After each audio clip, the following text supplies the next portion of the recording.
Vous nous rejoignez, merci de votre fidélité. Bienvenue dans cette édition d'information. Le contrôleur général de police Lamine Keita a été officiellement installé dans ses nouvelles fonctions de gouverneur de Mamou. Cérémonie chargée d'émotion et empreinte de cordialité. La rencontre a mobilisé une mission du ministère de l'administration du territoire et de la décentralisation, les préfets de Mamou, d'Alaba, Pita ainsi que les autorités locales. Mamadou Patebalde.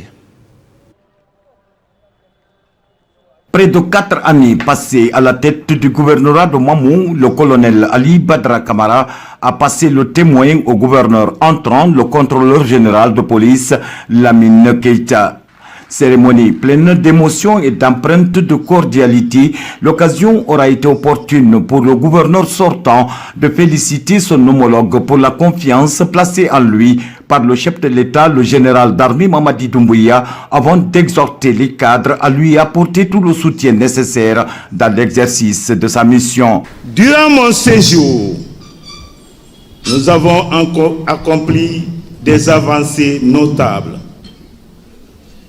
Dans divers domaines, nous avons renforcé la sécurité, amélioré l'accès à l'éducation et à la santé et soutenu nos agriculteurs et entrepreneurs locaux.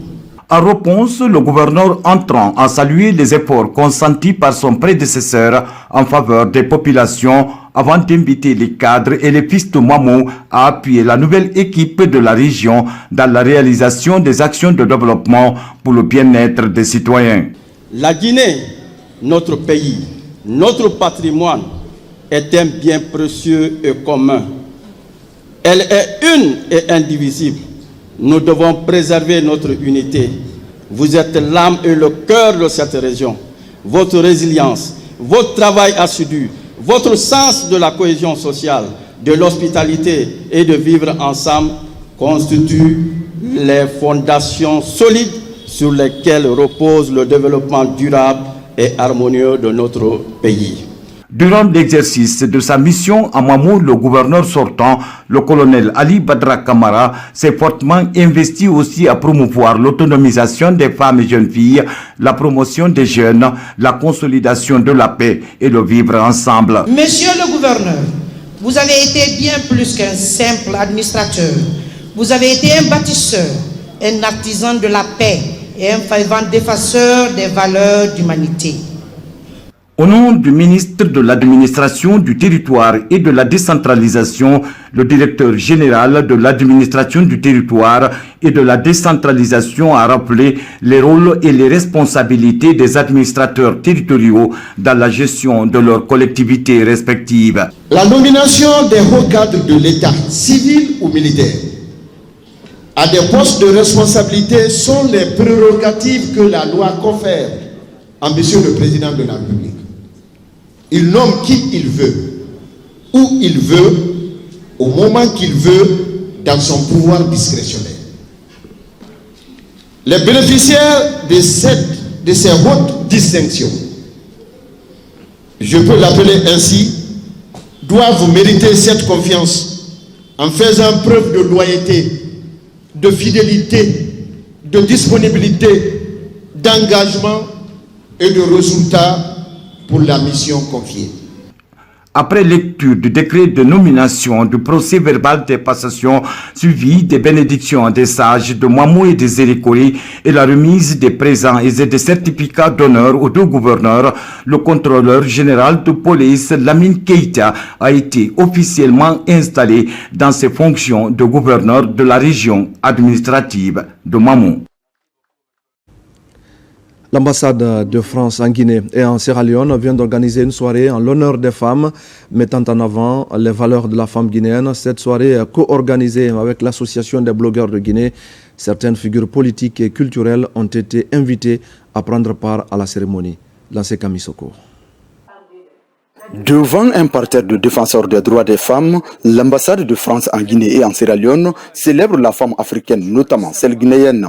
Mettant en avant l'apport de la couche féminine au processus de développement du pays, l'événement est couplé avec la 3e édition du concours intitulé « Filme la Guinéenne qui t'inspire ». Il me semble qu'en Guinée, les femmes tiennent leur destin en main et nous, on essaye d'accompagner ces destins avec de l'Agence française de développement, de l'appui du Centre culturel franco-guinéen, l'appui à la recherche. Voilà, tout ça, c'est d'essayer de valoriser ces histoires guinéennes pour dessiner des projets qui soient réellement utiles à la population guinéenne. Jumelant projection des films qui retracent le quotidien des femmes courageuses, connues ou anonymes avec témoignages vivants, cette soirée offre une tribune d'expression aux femmes sur leurs ambitions en faveur du développement durable de la Guinée. Cette année, le thème porte sur des luttes visibles et invisibles. Et à travers ce thème, la blogueuse souhaite encourager les jeunes à documenter, à filmer les luttes, mais aussi les victoires des femmes qui luttent pour la promotion des droits des femmes et des filles. Chaque femme devrait se donner les moyens d'atteindre ses ambitions.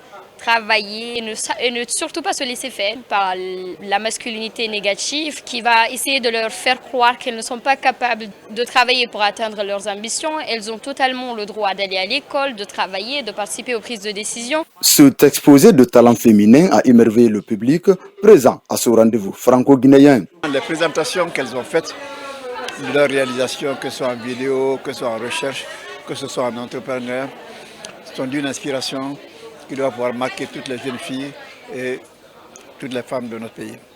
Parce que plus que jamais, le problème ce n'est plus de dire est-ce qu'il faut faire de la place aux femmes, mais comment les femmes doivent faire en sorte que leur place leur soit absolument accordée et qu'elles les valorisent. Pour clôturer cet événement en apothéose, des vedettes de la musique guinéenne, à savoir Manamba Kanté et Kenny Rima, prennent le public en haleine dans des sonorités dédiées à la cause féminine. Une rencontre des femmes du secteur informel vient également de se tenir à Taouya, dans la commune de Ratoma. Elle est organisée par Massidi Agency et les femmes de Guinée pour la bonne gouvernance. Le but de cette initiative est de promouvoir l'autonomisation des femmes dans notre pays. Mekini Moussa Kamara, Ali Badara Kondé. C'est une cérémonie religieuse qui dénote l'engagement des fidèles musulmans en vue de promouvoir les actions de développement enclenchées par le président de la République, le général d'armée Mamadi Doumbouya. Ces fidèles musulmans de la commune de Matoto se retrouvent à la grande mosquée de Sangoya pour promouvoir la paix, l'unité nationale et le vivre ensemble. L'objectif est d'accompagner la vision du gouvernement du CNRD dans une dynamique de refondation. L'objectif est d'accompagner la vision du gouvernement du CNRD dans une dynamique de refondation et de rassemblement des Guinéens. Nous sommes au temps de refondation. Il faut copier M. le Président de la République pour ses actes. C'est lui qui vous a mis la confiance. Donc, à votre tour, c'est de faire aussi ce que lui il est en train de faire comme développement de ce pays. Donc nous aussi on a vu qu'il est nécessaire, surtout nous sommes dans le mois de Ramadan, mois saint, mois de pénitence. Donc on a initié, avant de rester comme ça, sans rien faire, donc on a choisi 4 vendredis. On a divisé les communes en 4 zones pour que nous puissions aussi, chaque samedi, on puisse appeler les musulmans, les sages, les imams, les jeunes, pour les sensibiliser. Après la lecture plurielle du livre saint menée conjointement avec les campagnes de sensibilisation et d'éducation des jeunes, ces fidèles religieux prônent la paix et les valeurs de civisme et de citoyenneté. Nous remercions le secrétariat communal des affaires religieuses de la commune de Matoto, mais aussi au secrétariat religieux de la République de Guinée, à travers lequel les initiatives sont venues jusqu'au niveau de la commune. Il faut savoir sensibiliser, expliquer et éduquer. Donc cela ne peut pas se faire sans pour autant se réunir. Pour se réunir, on a initié d'organiser des conférences islamiques pour nous retrouver et profiter de ce mois saint de Ramadan pour pouvoir bien expliquer et demander aux gens de se pardonner, de se donner la main, de chercher à faire avancer ce pays sous le leadership de l'actuel président qui est le général Mamadi Doumbouya.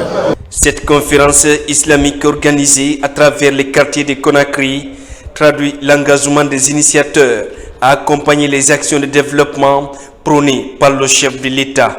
Tous s'engagent à mettre désormais les intérêts de la Guinée en amont et en aval. Après la commune de Matoto, ces initiatives de paix se poursuivront dans les autres communes du Grand Conakry. Et voilà, donc vous avez compris, c'était le compte-rendu de Mounir Bari sur cette conférence islamique, une conférence qui s'est déroulée à Sangoya dans la commune de Matoto. Les fidèles musulmans se sont donc mobilisés autour du livre saint pour prôner la paix, l'unité nationale et le vivre ensemble. L'objectif est donc, vous l'avez vu, d'accompagner les actions de développement et de cohésion sociale enclenchées par le chef de l'État. Le compte-rendu de Mikini Moussa Kamara sur la rencontre des femmes du secteur informel à Taouya vous parviendra dans nos prochaines éditions d'information. Et puis, c'est le mois de Ramadan. Ce moment de haute spiritualité reste caractérisé aussi par des actes de dévotion comme le don de la zakat. À Conakry, sa gestion interpelle les leaders religieux qui se sont retrouvés à la mosquée roi Mohamed VI d'Anta pour procéder à une sensibilisation sur l'importance du don de la zakat. Abakar Djabi, Mohamed Nkoya Kamara. La zakat el-fitr ou l'aumône pour soulager des personnes en situation difficile, surtout en ce mois béni du Ramadan. Cette action de foi islamique et de solidarité pendant le Ramadan est prélevée en fonction du nombre d'individus qui composent le foyer. Cette année, le montant retenu pour la zakat est de 9 € par personne. Pour mieux rationaliser cet acte de purification de la richesse, les leaders religieux sont en conclave ici à Conakry. À la mosquée roi Mohamed VI d'Antag, dans la commune de Tombolia, cette sensibilisation sur l'importance du don de la zakat est initiée dans cette dynamique. C'est une conférence autour de la zakat, l'aumône obligatoire. La modernisation de la manière de perception et de la manière de distribution. Pour que ce soit un moyen de lutte contre la pauvreté, pas un moyen d'enfoncer les pauvres dans la pauvreté. Informer les gens que la zakat, on peut l'investir dans des projets pour pérenniser la zakat et pour que l'assistance aux démunis soit quotidienne, pas une fois par an. Pour ces acteurs, la zakat constitue un facteur important pour la religion musulmane. Ici, les stratégies sont mises en place pour mieux collecter la zakat en vue de permettre aux personnes vulnérables de bien manger le jour de la fête sans quémander. Une démarche innovante et intègre qui nécessite l'implication des opérateurs économiques et les chefs religieux. Dieu a créé la zakat, pourquoi? Pour changer la vie des pauvres. Il a créé zakat pour ça. Nous avons lancé aux riches notre appel d'associer avec nous. Ça, c'est leur intérêt. Si nous avons créé les comités qui vont ramasser zakat avec eux et nous allons investir ce que nous allons ramasser avec eux. Et nous allons faire ce qu'on appelle waqf. Nous voulons que cela soit réellement une réalité en Guinée. C'est appréciable parce que l'aide sociale ne prévient pas tant que ceux qui communément on les appelle les riches, qu'il faudra qu'ils soient contribuables. Et seul le contribuable peut réellement arranger nos sociétés. Or, c'est la paix de l'islam ça. Et quand l'islam appelait à chaque fois la force réellement de l'islam, c'est l'aide sociale. Et quand il n'y a pas ça, jamais que ça peut prospérer. Cette rencontre d'échange d'idées organisée par le secrétariat communal des affaires religieuses de Tombolia est une aubaine pour vulgariser et moderniser la distribution de la zakat. Elle est aussi un moyen de modernisation des fonds pour la réalisation des infrastructures sociales. C'est la fin de ce journal. Merci à tous de l'avoir suivi. Le prochain rendez-vous avec les informations, ce sera à 21h pour d'autres actualités de la Guinée, notre paradis, terre de richesse et d'innovation. Je vous souhaite à tous de passer une belle soirée en compagnie de nos programmes.